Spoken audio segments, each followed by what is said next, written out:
This paper was presented at the JCT Traffic Signal Symposium 2024, thanks to our media partner Highways News, and sponsored by AGD Systems, Four-Way Consulting, Traffic Group Signals, Smart Micro UK, TRL Software, PTV Group, Census Networks, and Starling Technologies.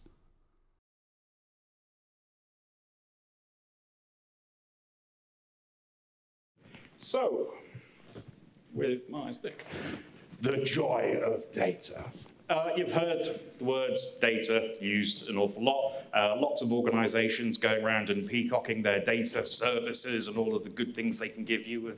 Invariably, their offers of databases sent as CSV files and Anyway, so you're in this session. And you are listening to me. I'll give you a quick introduction, talk around the changing landscape of data availability, data rights and wrongs, what we've been doing with TRL Scoot UTC, and then wrapping up with a very quick conclusion.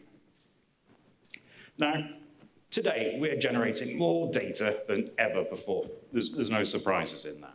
Our ability to store and process it continues to grow dramatically. There are new sources that are constantly emerging.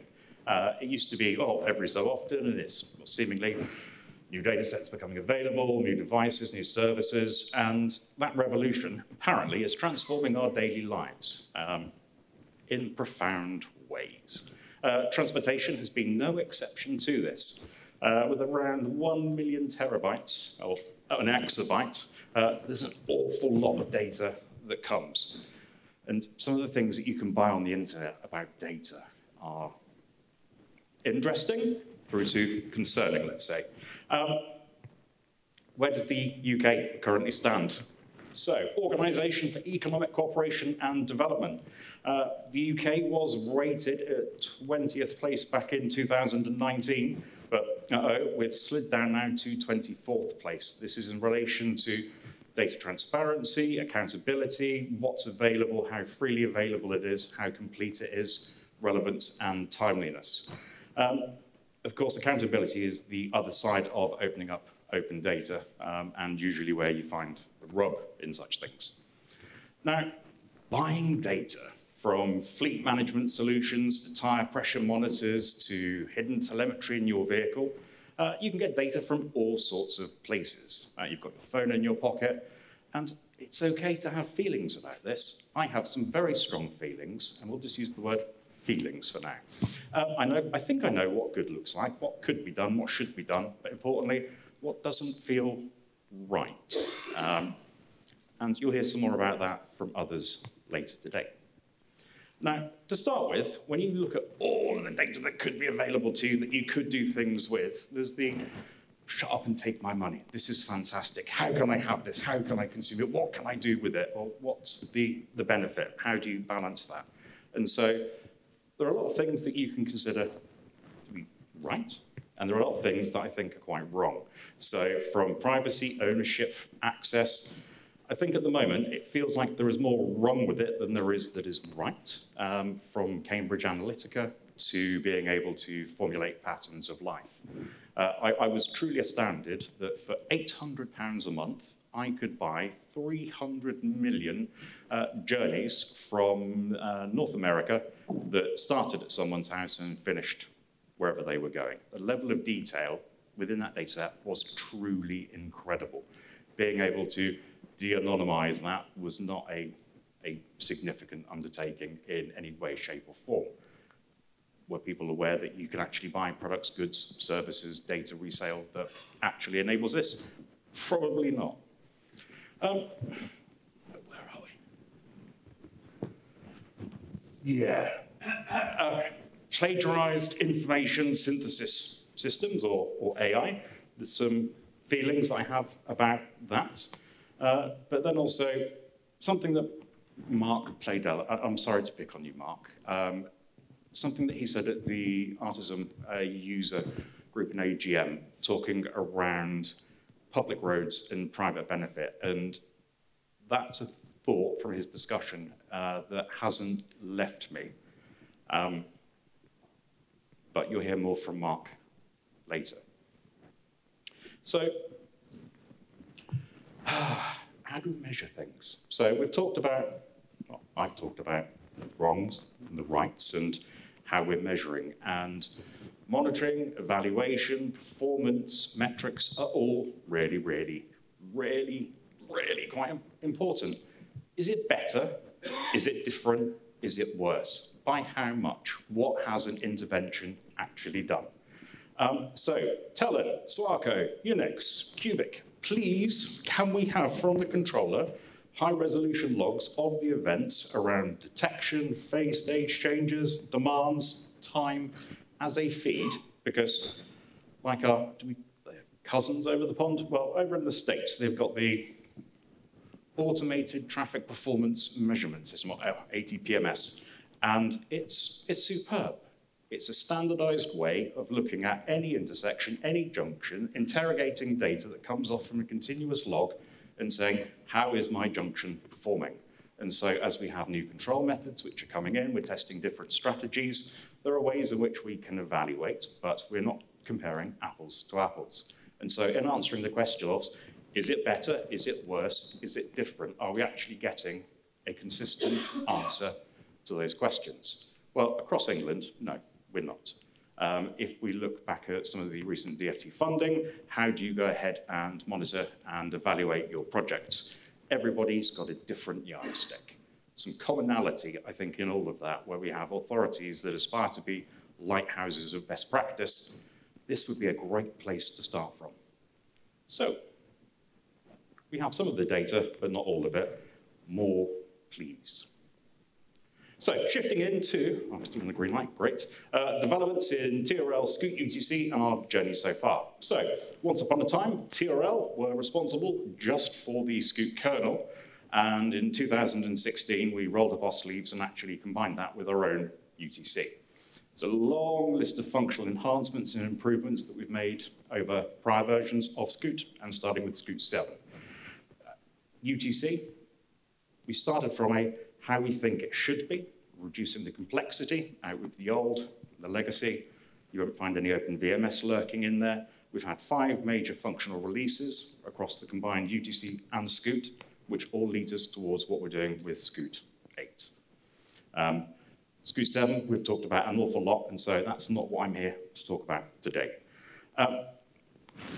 TRL does a lot by way of software. If you've not seen this before, these are just some of our highlights. I think there's some significant ones within that. Everything within UTC from us comes from a user perspective. We've got our product manager, Neil, here. And if you were to say to Neil, why is X there? He will be able to take that back and trace it all the way to a customer requirement, pin it to a customer. And so customer insight, discussion, need is always considered within that. Simple to use, importantly that it looks good, that it's a responsive, modern framework application. When we start getting into the details, so talking about optimizing the optimizer, you've got your split cycle time and the offset optimization with Scoot. By introducing the use of split multiple optimizations for the best optimization outcome, where we were able to make large changes but not compromise on the overall integrity and performance of Scoot, we're seeing between 3 to 11% performance. That's where you're making gains. That's important, that's significant. Actually looking at cycle times, min-max revision, and of course getting to a point of having a recommender. So automation is important. Do you want to spend your time looking at lots of data and deciding what's the best thing to do? Or do you actually want to get to a point where we have more automation? As you build comfort and understanding as to how the system performs, it's saying, hey, we could do this instead, actually then being able to action and engage with that. Optimizers, so Scoot with its optimizers, we're moving towards a suite or a cohort of optimizers that will be right to be used at different times. Of course, spatial awareness of the network is really important. So you consider the temporal dimensions, well actually, where are things, how are they logically arranged, what are your link lengths, how does it all fit together? And so that enables us to get more into ongoing calibration and validation, removing the need for the current fairly manual and labor-intensive process that you have. So, from a customer site and as part of some ongoing monitoring and evaluation, looking at performance that we've had, what you've got there in the top left side are changes in the average control delay, and in the bottom right-hand corner, you've got changes in the average journey times going through a single junction. And compared to a baseline period over these 6 prior months, we're seeing some significant performance improvements broadly across the board here. I'm really quite pleased with how this is shaped up. And so, in continuing that, looking at the next junction going along, we've got a slightly different story, where in terms of having a more balanced approach to traffic movements through, whilst there were overall performance improvements, we did increase some of the average journey times for the minor arms. And so, again, taking a how we measure, what's common, what does good look like, is it robust, does it have a defensible scientific method that sits behind it? Yes, this is important. There's the pedestrian part of it, and I had hoped to be able to give you some results around the use of curbside detection for volumetric levels of demand from pedestrians, but we're not quite complete for that, so that will come from us later.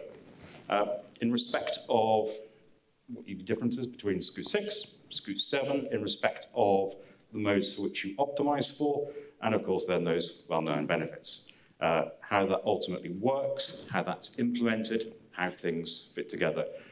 More pedestrians, more invitations across, fewer pedestrians, less invitations across to minimums, and then how that all fits together.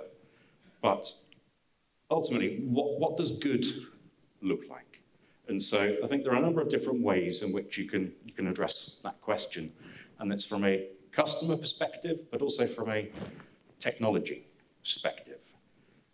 Well, what does good look like? What's the question that it answers? What does it improve? And so you make it so. And you repeat and you do it again. And that's innovation. That's the natural scientific inquiry. That's this is curious. What more can we do? What makes it better?